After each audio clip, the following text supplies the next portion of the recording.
Hello, this is Sherline of Kathanika. I have a beautiful folk tale for you that has come all the way from Vietnam. The name of the story is How the Tiger Got His Stripes. Now they say many years ago, when the world was young, the animals looked very different from what they look today. The tiger, for example, had no stripes. He had a beautiful yellow coat instead. And Tiger was mighty proud of his yellow coat. He looked at himself and he said, I've got sharp claws, I've got powerful paws, and I have this beautiful yellow coat. Every occasion Tiger got, he would go to the watering hole or the pond and he would admire his reflection. Tiger was one of the most powerful creatures in the jungle. He did not fear anyone except for one creature, and that was the water buffalo. Water buffalo was much bigger than the tiger. He was powerful. He had big hoofs. He had enormous horns and they were pointy, and water buffalo used to use them to fight with all the other animals. Tiger himself had got kicked once or twice by the water buffalo, so he did not want to go and attack him or irritate him at all. That is what the tiger feared, the water buffalo. Now it so happened one day, the tiger had gone for a walk up the hill. And as he looked down the hill, what did he see? Down in the valley was a farm. And in that farm was the water buffalo. And the water buffalo had a plow on his back, and man, who was this very frail creature according to the tiger, had a small stick in his hand and he was herding the water buffalo. The water buffalo appeared to be doing whatever the man commanded. The tiger was surprised. Tiger thought, man, look at him. He's so frail. He doesn't have claws, he doesn't have paws, he doesn't even have a nice fur coat. Why is that water buffalo so afraid of man? So Tiger went down to the farm to investigate. It was lunchtime and the farmer had gone away to have lunch. And the water buffalo was standing quietly, patiently in the farm. So Tiger went up to the water buffalo and asked, Hey mighty water buffalo, you seem to be afraid of that frail man. He doesn't have claws, he doesn't have paws, he's not even powerful. If you want, you can knock him down with one hoof. Why are you so afraid of him?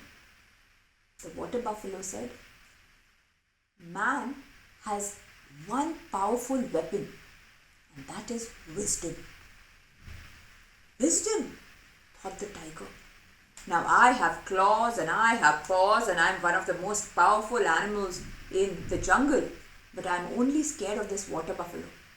If I get the wisdom from man, then I can be more powerful than the water buffalo. So Tiger decided that he wanted wisdom. He decided to go and ask man for it. Where will he find man, thought the tiger. Then he remembered, on the hillock, just a little away, there used to come a shepherd, and he would get his flock of sheep, and Tiger had once or twice gone and picked up one or two of the sheep when he was hungry. So Tiger decided, let me go and ask that shepherd. He is also a man. He also must be having this wisdom. So he went up to that hillock, and sure enough, the shepherd was there. So Tiger went to the shepherd and he said, Hey man, I want wisdom. The shepherd was afraid of the tiger, and he thought to himself, Tiger wants wisdom. Now how can I give tiger wisdom? Is wisdom something that he can put on a plate and give it to the tiger? But is the tiger going to listen to him? No. So then he had to think of a way to get out of this situation, because if he makes the tiger angry, tiger is going to attack him. So the shepherd thought quickly and he said, Oh, wisdom! Tiger, you want wisdom? The thing is that I have left wisdom at home today. If you would have only told me you wanted, but I can go and get it for you. So why don't you wait here? I'll go home quickly and get the wisdom and come. Tiger said, all right, you go quickly, I'll wait right here. So the shepherd moved away and then he came back. Tiger said, "What happened? Go, get the wisdom." Shepherd said, "There is one problem. See, if I leave my sheep and goat here, you might eat it." So Tiger said, "Oh, I'm already full. I've had my lunch. So I'm not hungry. I won't eat any of your goat." "That's all fine for now," said the shepherd. "But what if you feel hungry a little later?" No, I can't leave my sheep here, and it will be too much for me to take all the sheep home and get the wisdom and then come back. So what do you suggest?" said the tiger. The shepherd said, "I know. See, I have this rope. Why don't I tie your tail to this big tree here? So I'll be sure that you can't reach my goat and sheep." All right, said the tiger. "Here, take my tail. Tie me to this tree." So the shepherd took the tiger's tail, and at the tip of the tiger's tail, he took a rope and he tied a knot and he tied that rope to the tree. And then he decided to go, but then he stopped. Tiger said, "What now? Go quickly." Shepherd said, No. I don't trust you. You're not hungry now, but after some time you'll get hungry and then you'll go and catch one of my goat or sheep. "So what do you want me to do?" said the tiger. "How about I tie you to the tree?" said the shepherd. "Me to the tree?" said tiger. Yes, only then can I go and get the wisdom." Tiger wanted wisdom so desperately. He said, all right, tell me, I'll go, and tell me, how do you want to stand near the tree?" So the shepherd said, "Why don't you hug the tree? You stand up and hug the tree so that I can tie you around." And that's what the tiger did. He was so desperate, he stood up on his legs and he hugged the tree. And the shepherd took the rope and quickly went around the tiger and tied him up nice and tight to the tree. "All right," said tiger, "now quickly go and get the wisdom and come." So the shepherd went away and then he came back. He said, "Tiger, but my sheep and goat are very naughty. They keep jumping like that. So what if they jump up and your head is loose? What if you turn your head sideways and you're able to catch my goat? Then you'll eat my goat or my sheep."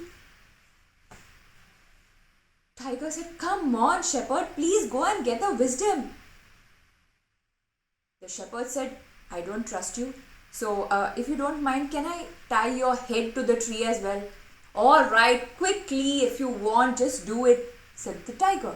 So the shepherd now put the tiger's head to the tree and put the rope around tiger's head and tied him nicely to the tree. So tiger was stuck like that sideways with his arms around the tree, with his head on the tree.